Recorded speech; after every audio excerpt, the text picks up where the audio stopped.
Alors, nous sommes dans la deuxième partie d'une série en 3 messages sur le cœur du Père. La première partie était reconnaître le cœur du Père. Nous savons maintenant que Dieu peut faire beaucoup plus que notre Père biologique. Mais je vais parler aujourd'hui un peu plus de comment recevoir son cœur, le cœur paternel du Père. C'est facile de recevoir. Je veux, donne-moi. Mais vous savez, il y a certaines personnes qui ont de la difficulté à recevoir des autres. Ils ont l'impression qu'ils vont devoir quelque chose à l'autre. Ils ressentent que lorsqu'ils reçoivent, il y a un élastique attaché après. Alors, en conséquence, ils vont refuser d'avoir quoi que ce soit, de recevoir quoi que ce soit des autres. Alors, aujourd'hui, je ne vais pas parler spécifiquement des problèmes qu'on peut avoir, mais plutôt de comment l'amour de Dieu peut ouvrir nos cœurs afin de dépasser ces blessures qu'on peut avoir reçues dans le passé et savoir comment Jésus peut nous amener à travers ces problèmes qu'on a pu avoir dans le passé reliés à cette condition de cœur.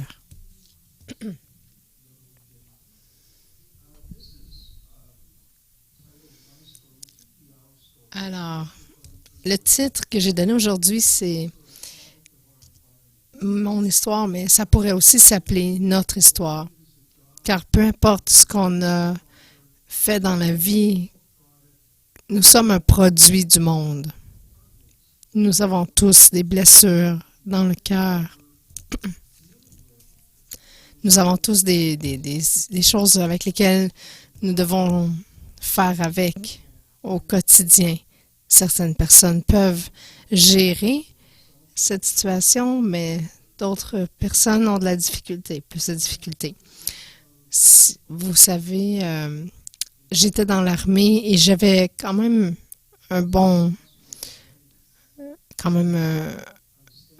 pouvoir certain dans l'armée. J'étais en position de leadership. Et lorsque j'ai quitté l'armée, je me suis retrouvée sans identité parce que ma vie personnelle était complètement en désordre.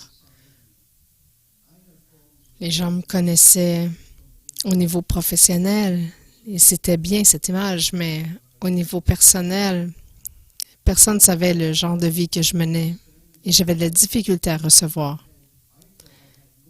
Même à un certain moment, je vous dirais que je ne savais plus du tout qui j'étais parce que je suis entrée dans l'armée à l'âge de 13 ans. Alors, pendant 36 ans, c'est tout ce que j'ai connu. Alors, je me retrouve là, à l'extérieur de l'armée, et j'ai seulement le bagage de mon passé attaché autour du cou.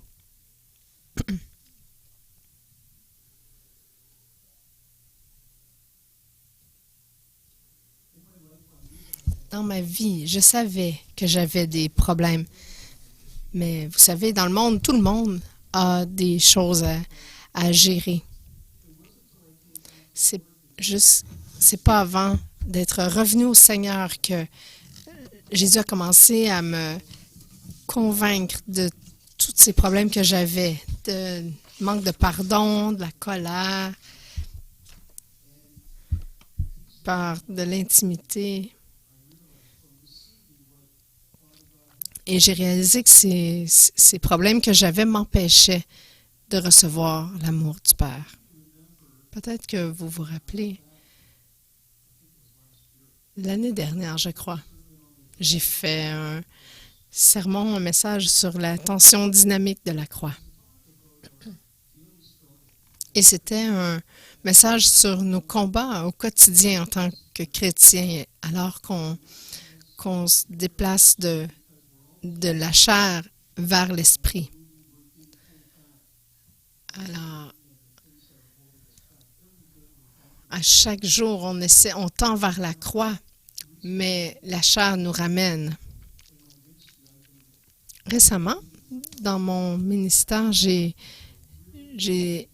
eu affaire avec des gens qui avaient des problèmes avec leur passé. Un jour, je parlais avec quelqu'un, une de ces personnes, et c'est comme si ils étaient comme dans une boîte. Il n'y avait rien qu'ils ne pouvaient faire. Alors, dans ce chemin quotidien dans lequel nous marchons, il y a cette boîte. C'est comme s'il y a un chemin, mais il y a comme une trappe qui est cette boîte. Et à chaque fois que ces gens-là, à chaque fois qu'ils avançaient, spirituellement, ils revenaient toujours dans cette boîte. Ils trébuchaient et tombaient. Ils ne pouvaient jamais vraiment dépasser cette boîte dans laquelle ils étaient pris. Le problème, c'est les problèmes qu'on a eus dans le passé, peur de l'intimité, rejet, incrédulité, ignorance, colère, ressentiment, légalisme. Toutes ces situations vont faire en sorte qu'on va rester pris dans la boîte. Il y a des systèmes qui existent dans le monde chrétien, comme Restaurer les fondations, le programme Restaurer les fondations, qui peuvent nous aider à dépasser cet état. Mais vous savez que cette boîte, c'est l'endroit par excellence où Satan tend les pièges aux chrétiens.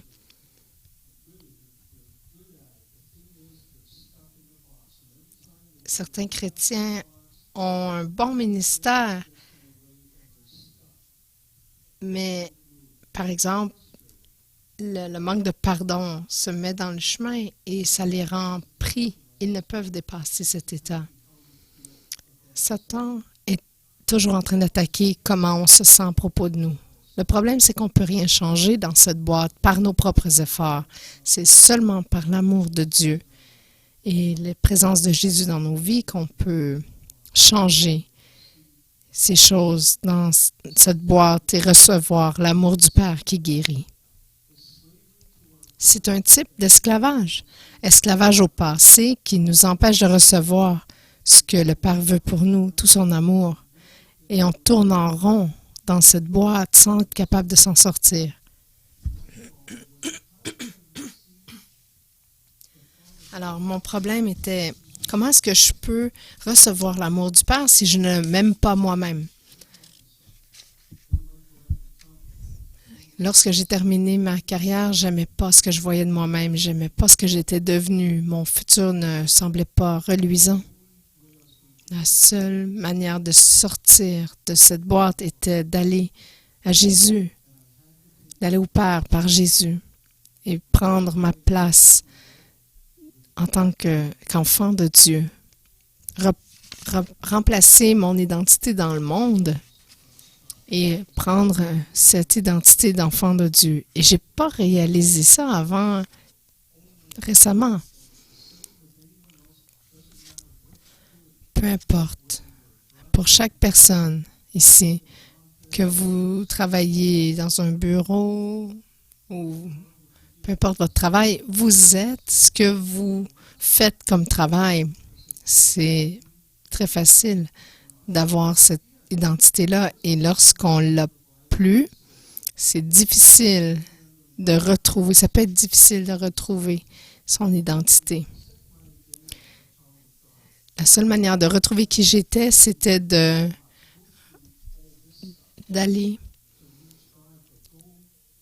retrouver mon identité, accepter ma position en tant qu'enfant de Dieu et demander à Dieu de m'aider à dépasser ces choses dans la boîte. Alors, comment est-ce qu'on prend notre place en tant qu'enfant de Dieu? Premièrement, j'ai dû arrêter de croire ce qui était dans la boîte. Je dois lire la Bible pour réaliser qui je suis. Il y a tellement de gens qui se disent chrétiens, mais ils ne savent même pas ce que ça veut dire. Dans beaucoup de pays en voie de développement dans le monde, les gens pensent qu'ils sont chrétiens parce qu'ils vivent dans une nation chrétienne.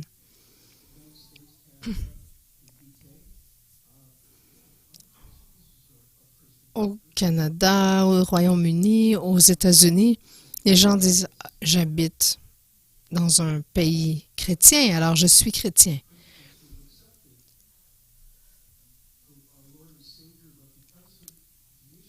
Il y a aussi beaucoup de chrétiens qui ont accepté Jésus comme sauveur, mais ils ont de la difficulté à recevoir le cœur du Père à cause de cette boîte et des problèmes qu'il y a.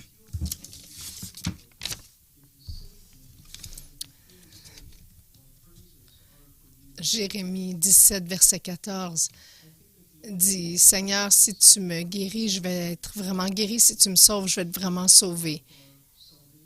Mes louanges sont pour toi seul. »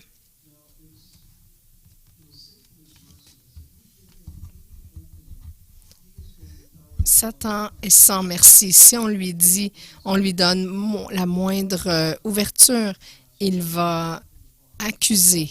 Il va dire « C'est impossible que tu sois sauvé. Regarde tout ce que tu as fait dans le passé. » Il y a tellement de chrétiens avec ce problème-là qui ne savent pas qu'ils sont en Christ. C'est un mensonge. Regardez ce que dit Tite. Le livre de Tite, chapitre 3, verset 5.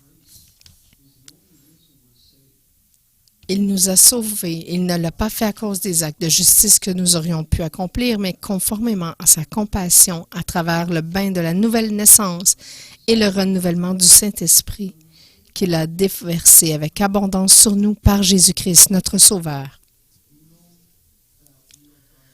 Nous savons que nous sommes les enfants de Dieu et il nous a donné cet esprit d'adoption.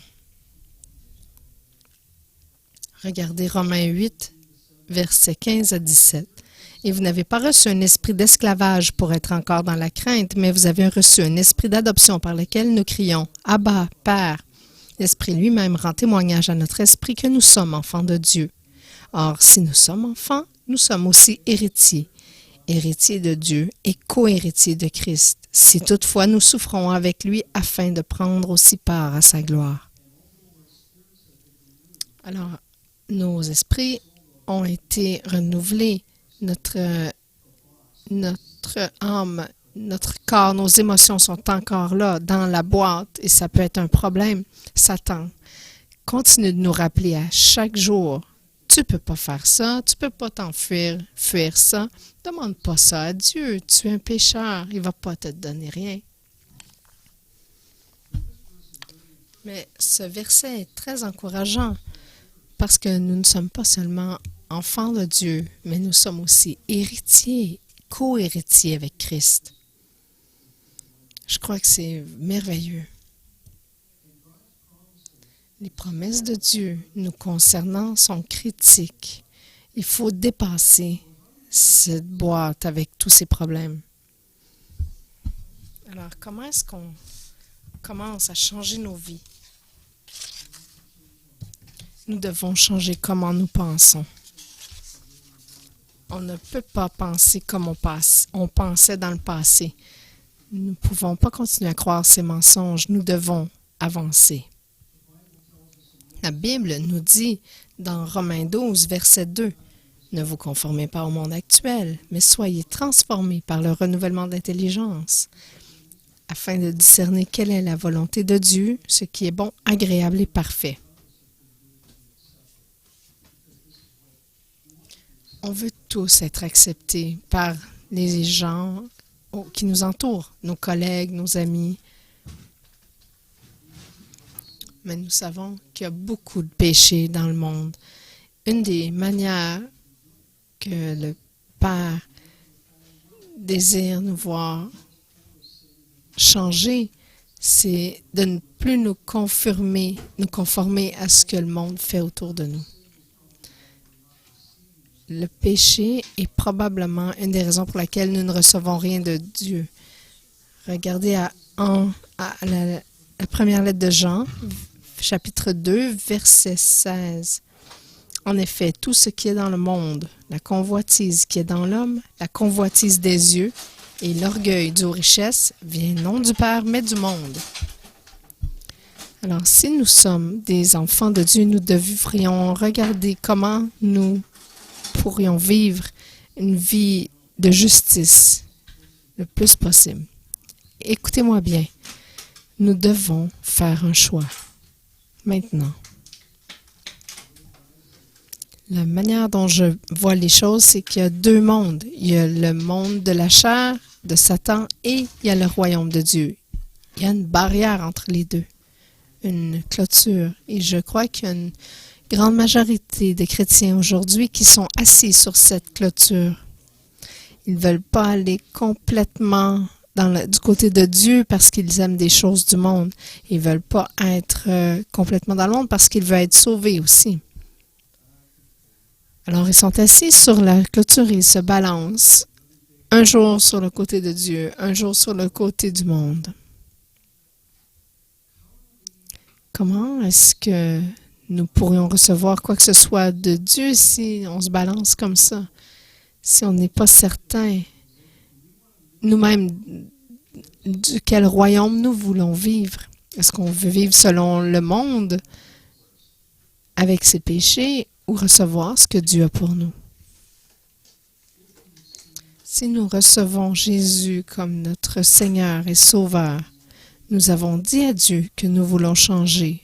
En acceptant Christ, nous réalisons que nous vivons dans le péché et que nous souhaitons vivre une vie juste, sainte, comme Dieu souhaite nous la voir vivre.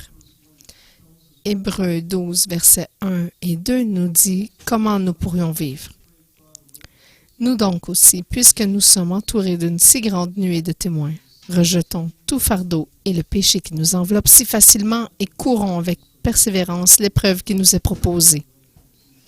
Faisons-le en gardant les regards sur Jésus, qui fait naître la foi et l'amène à la perfection.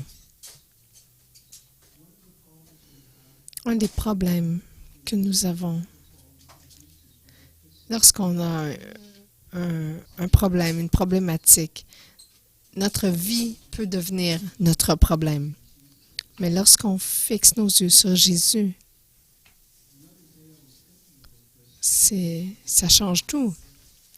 L'autre jour, je méditais sur ce fait. Comment est-ce qu'on peut dépasser tout ce bagage lourd dans nos vies?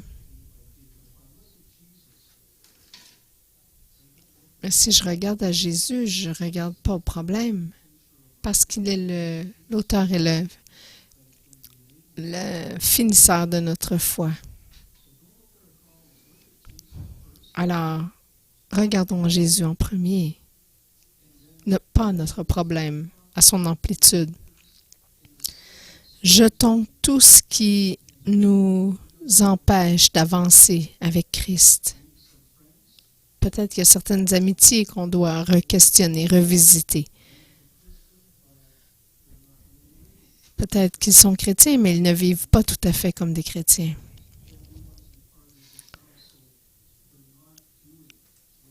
Ils ne font pas ce qu'ils savent qu'ils devraient faire. Peut-être qu'il y a quelque chose qui se passe qui les empêche d'avancer. Il y a seulement Jésus qui est capable de nous aider à dépasser ses limites. Nous devons garder fermement ses promesses. Regardez 1 Jean 3, verset 9. Quiconque est né de Dieu ne pratique pas le péché, parce que la semence de Dieu demeure en lui et il ne peut pas pécher parce qu'il est né de Dieu. Il y a une partie intéressante.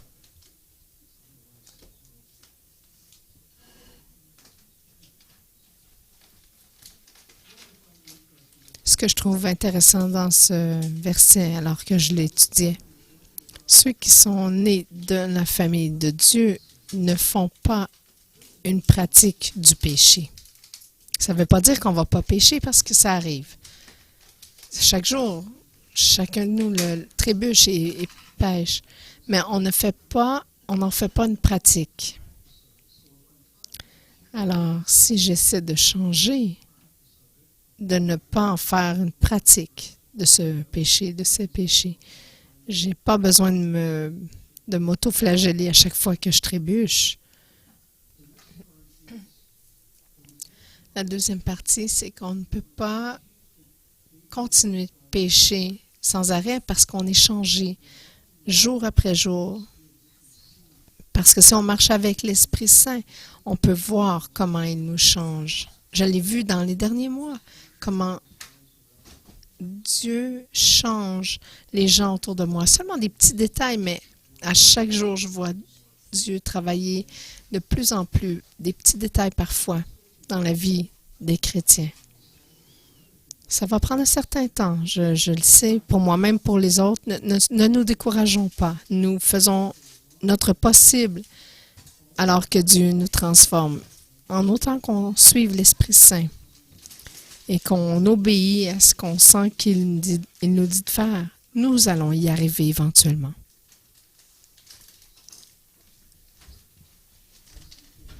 Je réfléchissais à cette partie du verset qui dit « Il n'est plus de ce monde ». C'est vital. Vous savez, ils ont des idoles. Dieu n'est pas numéro 1 dans leur vie. Ils ont des choses qu'ils ne veulent pas que Dieu change. En tant qu'enfant de Dieu, on n'appartient pas à ce monde ici. Nous sommes physiquement ici, mais spirituellement, nous n'appartenons pas à ce monde. Nous savons que nous ne faisons que passer. Regardez Philippiens 3, verset 20. Quant à nous, notre droit de cité est dans le ciel, d'où nous attendons aussi comme sauveur le Seigneur Jésus-Christ. Alors on ne fait que passer dans ce monde ici. Je crois que notre vie ici est un endroit d'entraînement. Je l'ai entendu souvent par différents pasteurs. Nous ne sommes pas partie de ce monde. Nous y vivons, mais notre maison n'est pas ici, elle est au ciel. Et si nous pensons comme ça, nous réussissons à changer la manière dont nous pensons pour ne pas nous conformer à ce monde, mais plutôt en changeant, en permettant à l'Esprit Saint de changer notre pensée pour la conformer à des enfants de Dieu. Nous allons comprendre que nous ne sommes pas confinés ici, c'est seulement une petite partie du temps, parce que nous serons pour l'éternité avec Jésus. Il y a des gens que je connais qui essaient dans leur temps sur Terre, 70-80 ans, de faire tout ce qu'ils veulent. Mais en tant que chrétien, personnellement, je sais que Dieu a des choses pour moi au ciel. Alors, ça peut être difficile de se concentrer sur Jésus au quotidien, mais ça fait tellement de différence pour combattre les problèmes que nous avons ici sur Terre.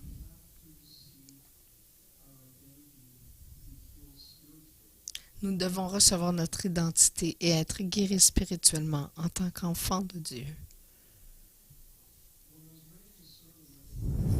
Lorsque j'écrivais ce message, j'ai demandé au Seigneur, qu'est-ce que tu veux que je partage? Et il m'a donné une très belle vision. Pour le premier message, il m'a donné une vision. Cette fois-ci, pour ce message, il m'a donné un verset. Il m'a donné Luc 11, verset 9. Et moi, je vous dis, demandez et l'on vous donnera. Cherchez et vous trouverez. Frappez et l'on vous ouvrira. En effet, ceux qui demandent reçoivent. Celui qui cherche trouve et l'on ouvrira à celui qui frappe. Si nous sommes en effet les enfants de Dieu, tout ce que nous avons à faire, c'est demander. C'est pas difficile, il a dit demander. Et vous recevrez. Comment est-ce qu'on reçoit le cœur de Dieu? On a tout simplement à lui demander. Seigneur, comment je peux dépasser mes problèmes? Ces problèmes qui m'empêchent de recevoir ton cœur, ta vie. La manière dont vous allez le demander sera probablement différente de moi parce que nous sommes tous différents, mais nous devons le chercher à travers sa parole, à travers la prière. C'est comme ça qu'on va le trouver. Tout ce que nous devons faire, c'est frapper sur la porte. Nous savons que lorsque nous frappons, nous allons avoir accès libre au trône de Dieu. En tant qu'enfants de Dieu, nous pouvons aller dans cette salle du trône et lui demander. Il va nous aider, il va nous donner, il ne va pas nous rejeter. Reconnaître le cœur du Père. Vous savez, il n'est pas comme notre Père biologique qui peut nous avoir dit non, je ne t'aiderai pas. Mais plutôt en tant qu'enfant de Dieu, nous pouvons tout lui demander. Si c'est bon pour nous, il nous le donnera. Ça semble peut-être un peu simpliste, mais je vais vous dire, je ne crois pas que Dieu veut rendre les choses compliquées pour nous. Il veut les simplifier. Ce qui nous empêche de recevoir des autres et de Dieu, c'est parfois qu'ils sont difficiles, mais si nous allons à travers, par Jésus, en tant qu'enfants de Dieu, et nous lui demandons ce que nous devons faire, il va nous aider à passer à travers.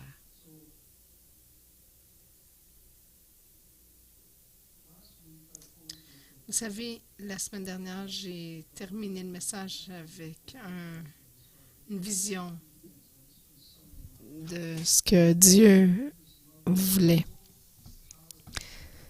La première vision, c'est la vision que Dieu m'a montré son acceptation dans son royaume. Rien ne l'arrêtait. L'unité de l'esprit était si intense. J'ai réalisé que c'est l'unité de la famille que Dieu souhaitait. Et c'était tellement merveilleux.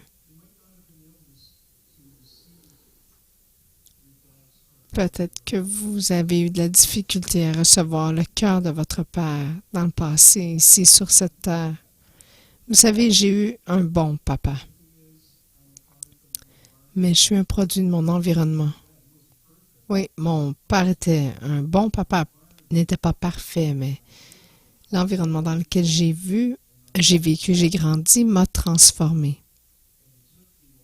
Et ça m'a pris 40 ans dans cet environnement professionnel de l'armée, où là, j'ai dit après 40 ans, qui suis-je? Je n'avais aucune idée qui j'étais. Jusqu'à ce que je commence à lire la Bible, j'ai réalisé que je devais m'identifier comme enfant de Dieu. Dieu m'a donné son identité. C'est tellement important.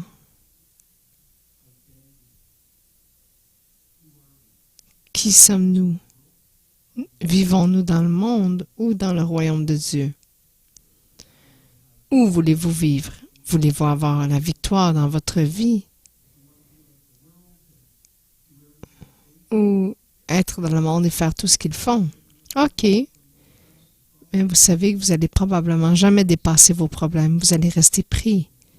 Jamais capable d'aimer, de recevoir pleinement ce que Dieu veut pour vous. Les blessures que nous avons dans cette boîte peuvent nous empêcher de recevoir quoi que ce soit en bien ou en mal. Moi, j'ai demandé à Dieu ce qui m'empêchait de recevoir son cœur. Il m'a dit,